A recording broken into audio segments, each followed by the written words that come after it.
the hardest thing to change is the whole of society, although it has a huge influence. Yeah. What would your kind of closing thoughts be about how understanding this tool? Because in a way, what we've got on offer here is, a telescope, a Right. prism, a way of seeing a truth about where we are Yeah. culturally. What do you think we could do with that? It's a guide. This is a guide, and it's effective for all different relationships. But right now, if you're in a transactional relationship, you've pretty much got the momentum behind you. People get that; they've bought into that. You still have to define relative to those in that world. What type of transaction you're in. That's a separate. There's a lot of ability within that.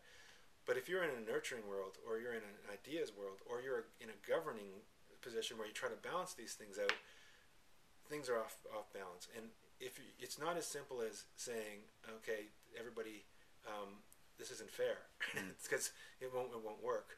What needs to happen is there needs to be the ability to show what role you have in society, focus on living that in a true way, and then the resources will be you will attract the right resources behind that. And all these little bits of doing that right will reconfigure what society is. It's not a big chunk here. It's a whole bunch of little chunks. Right. And there's policy components that really can favor that happening. That's the strength of legislation in the middle. But it's really about every organization starting at that level and saying, how can I be more effective? So, because we've mainly started off with how can we be more efficient, which is very much in the tangible world. Right. So what I'm hearing you say is, higher question is, how can we be more effective? Yeah. What is our role, and therefore how can we be more effective at that? Yes. That's where this leads you to. And there's steps coming after this. Once you've identified where you are in the culture you have, how do you align to that? And that's another conversation, but you make it real in three areas. Three areas, that you have to focus on. First is your organization itself, its culture, and its leadership. Are those aligned to where you need to be? That's a big component. After you've got the culture and leadership in place, is the structure of your organization aligned to that? Then you go down to actually what you produce, what you do. Is your service or your product aligned to that? You don't start with that. You start with the organization, and the service or product has to be a result of fulfilling the needs of the society or a result of those components. And the third thing is you have to have a face. These are about relationships, so you have to think about what face am I wearing. Yes. Whether that's a spokesperson, whether that's a logo, whether that's a name. What is my face that I'm going to present to the rest of society? Is the face the same as a symbol or a story? It can be an icon, and it can be a story. It can change, but these are relationships. So you have a relationship with a face, with an identity, not with an institution or institution. No. We have to perform that. So we have to develop that. So it'd be interesting to see some advertising. I think of Wendy's. When they brought the founder back, there was something iconic.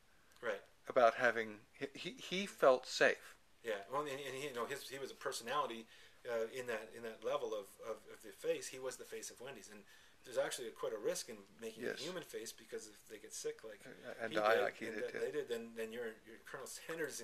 You're probably better in terms of using iconography. Humans are really good to bring in when you need change quickly. Yes. Because that's a really intense relationship. But in general, you want to hit icons and symbols. And symbols. That's what the whole world is. Every institution with the proper icons can. And Christianity, if we go back to its origins, was a fantastic, branding exercise with a story. Yeah. And a series of symbols. Yeah, and face. And a face. Yeah, you've got everything, and a series of faces, but the core face. Core face. Yeah. And that's very powerful. So but it's only powerful if it's done and aligned to your core purpose. If you just do it for the sake of doing it, and it isn't aligned, then it'll still work a little bit, but not nearly as effective. Not really as much. So that's this is the starting point. Without the context, you can be putting the wrong structure, the wrong product, the wrong face. And you could be working very, very, very hard. Yeah, and creating a lot of entropy, because you're not. It shouldn't be hard. It People think it should be hard. It shouldn't be hard. Just in closing, from my point of view, I rode in an 8 as a young man, and I tell you, there is nothing better than the feeling of when all 8 of you are one. It is a high in itself, Yeah. and it's what enables you to make the boat go. Right. It's not. It's. I mean, there's still effort there, Oh, but the yes. the relative effort. And there's a reward in it. There's a feeling of being in the field, Yeah. as in the field of the 8. That's right. That is itself a massive payoff. Yeah, and that same 8 crew could be nurturing 8. They could Yes. be providing 8. They could be an idea 8. But they're all understand where they're going. Yeah. And they're all working together Yes. to get there. Yeah. What this is about is getting that boat in the right path, Yes. and then working at getting them all rowing at the same time, not the other way around. Thank you very much, Stuart.